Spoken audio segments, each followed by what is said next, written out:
Hey guys, welcome back to my channel. I am here with a book review for you today. I haven't done one of these in a while. I think the last time I uploaded one was in like April. So today I'm here to talk about You Know Me Well by Nina LaCour and David Levithan. This is a YA contemporary that came out in June, so just a couple of months ago. And the core of the plot of this book is about two kids, Kate and Mark, who are both gay and both in San Francisco for Pride Week and end up sort of finding each other at this bar and then end up just sort of becoming immediate friends. So Kate and Mark have actually been in classes together all year, but they just never really became friends until this night. Since Kate and Mark are both gay, they are obviously not the romantic plotline of this story. There is a romantic plotline, well, there's two. Kate is actually on the verge of meeting this girl named Violet, who is the cousin of her best friend, and who is someone that she has had a really big crush on for a really long time. And Mark is actually dealing with the fact that he's in love with his best friend Ryan, who is gay but also like not okay with coming out, and they've been kind of fooling around, but Ryan is not wanting to go public or have this be like a real relationship. This was a pretty short book. It takes place over the course of about a week, and the book is only like 200 something pages, so it really doesn't take long to get through. Because it is based in San Francisco Pride, and I was born and raised in the Bay Area, and in fact still live in the Bay Area, and in fact just went to Oakland Pride yesterday and did a 5K. This is a book that ended up hitting like really weirdly close to home in a very specific way. So first of all, Kate and Mark both live in the East Bay, which I live in. We don't know exactly where, which was something that I found really funny. The geography of the city, of San Francisco the city, is really specific and really accurate, but then like as soon as they go into the East Bay, it just becomes really vague, and I'm not sure if that was done because the authors thought that no one would care once you get outside the city, or if it was because they wanted to sort of fudge the geography a little bit.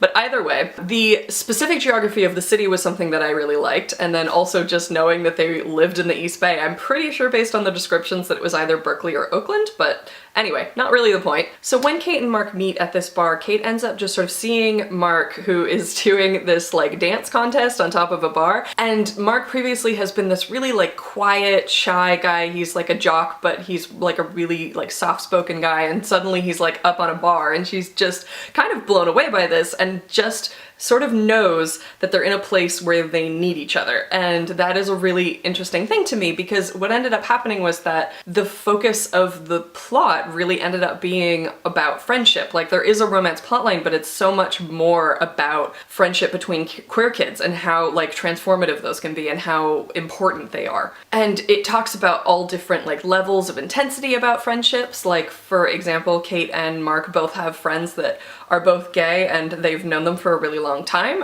Kate and her friend Lena have been really good friends, but Kate is in a place where she is about to leave for college, and she just is feeling like she's at this point where she's realizing that a lot of her decisions have been made sort of for her. Like her name is Catherine, but she's been called Katie her whole life, and she's not actually sure that she really wants to be a Katie because she didn't choose it. She's now deciding to be Kate, which actually, again, weirdly personal. I am also a Catherine who chose to be Kate. But anyway, and some of her friends, she's realizing that they don't really have that much in common, and they just sort of fell into this friendship, and you know, she's not really sure that these are friends that she would necessarily choose if she was like meeting them new today. And those are feelings that I definitely felt in high school and definitely related to like really strongly, so that came through really clearly.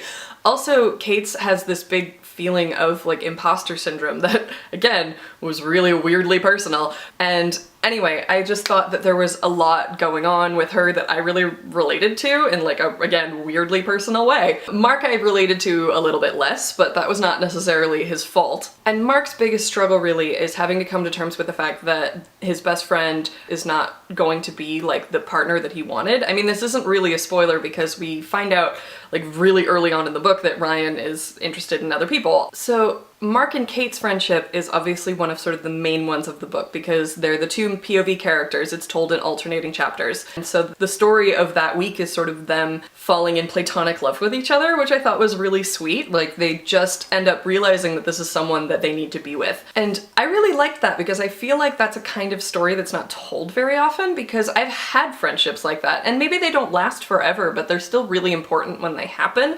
You know, that moment of looking at someone and just being like, yes, you are gonna be my friend, because there's just something about us in this place and in this time that means that like this needs to happen. So there's a thing with both Nina LaCour and David Levithan that means that they work really well together, but means that not necessarily everyone is going to love their books, which is that they tend to be just a little bit magical, even though they're technically contemporary and there's no actual magic in them. There's just this sense of like lucky coincidences, and there's usually some kind of character that's like a fairy godmother type, and there's just this sort of pervading sense that like everything's gonna be okay.